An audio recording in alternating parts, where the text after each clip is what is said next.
साबिक सफ़ीर डॉक्टर जमील अहमद ख़ान साहब हमारे साथ मौजूद हैं। Good morning to you doctor Jameel. और हम वैसे बड़े अहम सिफारती मामलात पर बात करते हैं, लेकिन ये एक ऐसी चीज़ है कि कौमों के दरमियान ये ताल्लुक़ात जब होते हैं तो एक दूसरे का एहतराम लाजिम होता है। और ऐसे में जो अफ़गान कौंसल जनरल की जानिब से जो इक़दाम उठाया गया है, आपने भी लाजमी तौर पर ऑब्ज़र्व किया होगा, देखा होगा।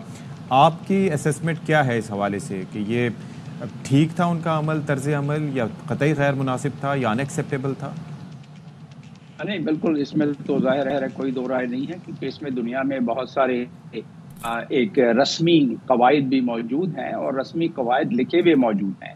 और साथ साथ इसमें जेनेवा कन्वेंशन की हमारी 1961 और उसका आर्टिकल 9 आर्टिकल 21 के तहत ही अगर इसको इंटरप्रेट किया जाए, वो कि बिल्कुल स्पेसिफिक तरीके से कहीं नहीं लिखा हुआ है कि नेशनल एंथम पर राइज करना है, लेकिन ये जरूर लिखा हुआ है कि कंट्रीज जो हैं वो रेगुलेट होंगी, जो उनके सेरेमोनियल मैटर्स हैं उसको रेगुलेट करेंगी। लेकिन उसके अलावा जो कस्टमरी लॉज हैं, जो रवायती लॉज हैं, उसमें तो बिल्कुल वाज़ेह है कि आपको एहतराम भी करना पड़ेगा उस मुल्क में जहां आप तैनात हैं। अब एक और यहाँ कंट्रोवर्सी हो जाती है कि आपने अफगानिस्तान को क्योंकि किसी मुल्क ने अभी तक रिकॉग्नाइज नहीं किया है, लेकिन इसका जवाब ये है कि हमने जब उनको एक्सेप्ट कर लिया कि वो हमारे मुल्क में अपने मिशन का चार्ज ले सकते हैं, तो फिर उनको हम एक्रेडिटेड तस्वर करते हैं। इसका मतलब ये है कि अगर हमने उनको ये रियायत दी है कि आप आ जाएं अपने सफारत खाने में काम करें, इसके बावजूद कि रिकॉग्नाइज नहीं किया है आपके मुल्क को, तो उनको वो एक लिहाज से इम्यूनिटी मिल जाती है। अच्छा। लेकिन अब आ जाती है बात इसके कि एहतरामन उनको खड़े होना चाहिए था या नहीं। दुनिया के किसी भी आप सफारतकार से पूछते हैं, वो कहेंगे खड़े होना चाहिए था। लेकिन इसका दूसरा रुख जानना बहुत जरूरी है आपके नाज़रीन के लिए भी। ये जो उनकी तरफ से जो तौजीह दी गई अफगान कौंसल खाने की तरफ से, वो ये कहते हैं जी पाकिस्तानी तराने की हमने बेतौकीरी, हमारा मकसद बिल्कुल नहीं था, तराने में म्यूजिक था इसलिए खड़े नहीं हुए। तो अब आप ये बताइए कि इंटरनेशनल नॉर्म्स इस हवाले से क्या कहते हैं और उनकी तौजीह कितनी काबिल कबूल है? देखिए, हर सफारतकार पहले अपने मुल्क के कानून की पासदारी करेगा और जिस मुल्क में वो रह रहा है उसके लिए उसकी पासदारी करेगा, क्योंकि वहाँ वो एक्रेडिटेड हुआ है।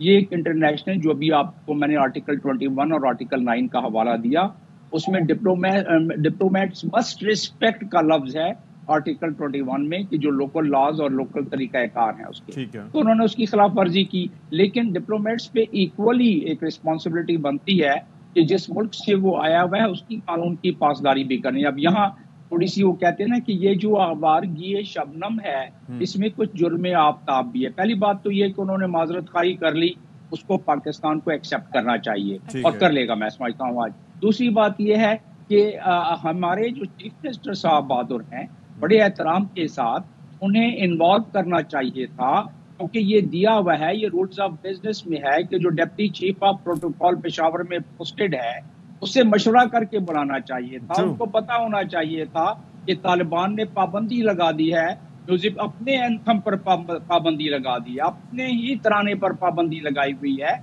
इसलिए कि उसमें म्यूजिक है। तो वो शरिया के इसको खिलाफ समझते हैं, हम उनको भी रिस्पेक्ट करते हैं। डॉक्टर जमील साहब, आई अंडरस्टैंड दिस थिंग, ये तो चीज़ समझ में आ गई। फिर दूसरा ये है कि अफगान हुकूमत का बर्ताव दूसरे मुल्कों के साथ इस एतबार से कैसा है, हमें यह भी मद्देनज़र रखना होगा। तो आपकी असेसमेंट में है कि मिसाल के तौर पर भारत के साथ बड़े अच्छे ताल्लुकात हैं, दीगर मुल्कों के साथ जहाँ जहाँ इनके ताल्लुकात अगरचे के अच्छे हैं, तो वहाँ पर उनके कौमी तराने के मौके पर इनके उस वक्त तर्ज अमल क्या होता है? क्या किसी ने ये देखने की कोशिश की?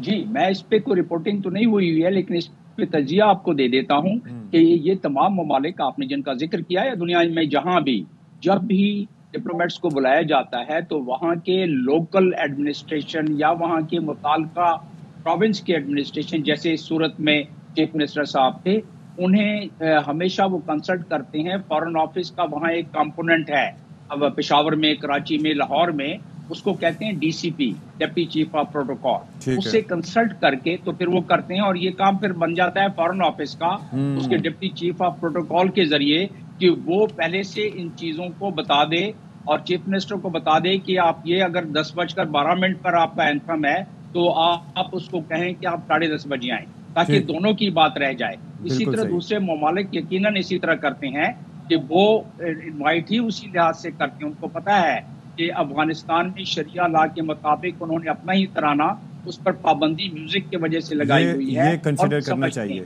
ٹھیک ہے, thank you so much doctor Jamil Ahmed Khan sahib. آپ بڑے زبردست طریقے سے یہ ایکسپلین بھی کیا, اور ظاہر ہے کہ یہ چیز مد نظر رکھنا ضروری ہے.